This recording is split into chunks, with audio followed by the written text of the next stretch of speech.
Hi folks, it's June 14th, 2022. We're back here at 850 Bryant. We're about to go up to Department 21, Judge Bruce Chan's courtroom for the final hearing in the long saga of the matter of the double murder out at Crocker, Amazon of Kenyatta Butler and Donzel Gaines.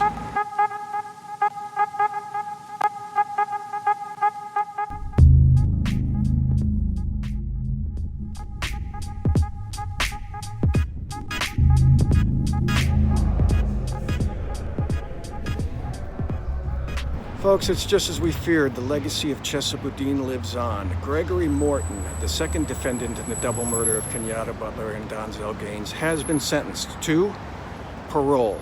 He will be paroled out of the city of San Francisco for his own protection. So now we know that in the negotiated plea deal offered to Mr. Morton, Chesa Boudin's office agreed to reduce Morton's many felony charges, including 2 counts of PC 187 premeditated murder, down to 2 counts of PC 246, shooting into an occupied vehicle.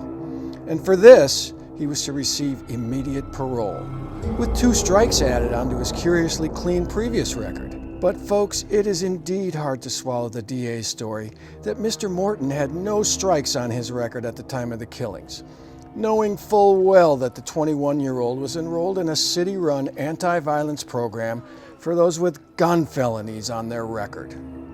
We do not know what Mr. Morton was expected to provide in exchange for this rather sweet deal. We do know that the old warning that we received from authority figures in our lives when we were young, it's total BS. You know, the one about when you're out joyriding with your buddies and one of them does a crime, you're just as guilty as the guy who pulled the trigger. In some ways, folks, we can lament the stunning injustice of this case when we recall that Mr. Morton had a gun that fateful day, and that he did fire that gun. But in Chesa Boudin's version of events, his bullets fired from that gun at point-blank range apparently only struck the outside of the vehicle. And please remember that this version of the double homicide appears 4 years into the timeline of the case, right after the fateful preliminary hearing that was held behind closed doors and is in no way a part of the public record.